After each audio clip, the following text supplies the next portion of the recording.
ఉన్న బంగారాన్ని విడిపించి ఆ రోజు ఆన్లైన్ రేటుకే మేము కొంటాం. Sharma gold company. వైసీపీని కేసులు వెంటాడుతున్నాయి. అధికారంలో ఉన్న సమయంలో అసభ్య పదజాలాలతో ప్రతిపక్ష నేతలపై, మహిళలపై చేసిన పోస్టుల ఆధారంగా ఏపీ పోలీసులు అరెస్టులు చేస్తున్నారు. ఇప్పటికే చాలా మంది అరెస్ట్ అయ్యారు. ఇంకా రాష్ట్ర ఫ్యాన్ పార్టీ, సోషల్ మీడియా కార్యకర్తలతో పాటు వైసీపీ నాయకులపై ఫిర్యాదులు వెలువెత్తుతున్నాయి. కడప జిల్లా వ్యాప్తంగా వైసీపీకి చెందిన సోషల్ మీడియా కన్వీనర్లకు పోలీసులు 41A కింద నోటీసులు జారీ చేశారు. నోటీసులు అందిన వారి జాబితాలో Kadapa MP YS Avinash Reddy, PA Raghava Reddy కూడా ఉన్నారు.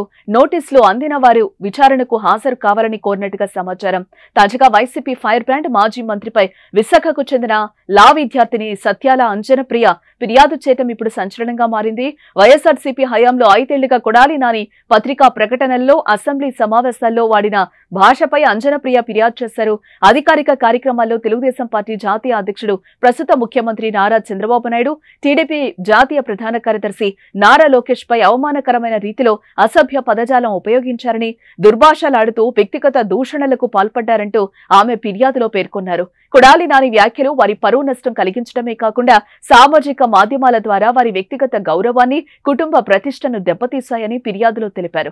ఒక మహిళగా, లా విద్యార్థిగా ఇటువంటి అసభ్య పదజాలం వినడం, చూడటం నాకు చాలా బాధ కలిగించిందన్నారు. ఇది సమాజంలో యువతపై ప్రతికూల ప్రభావం చూపించడమే కాకుండా ప్రజాస్వామ్య విలువలకు హానికరంగా ఉంటుందన్నారు.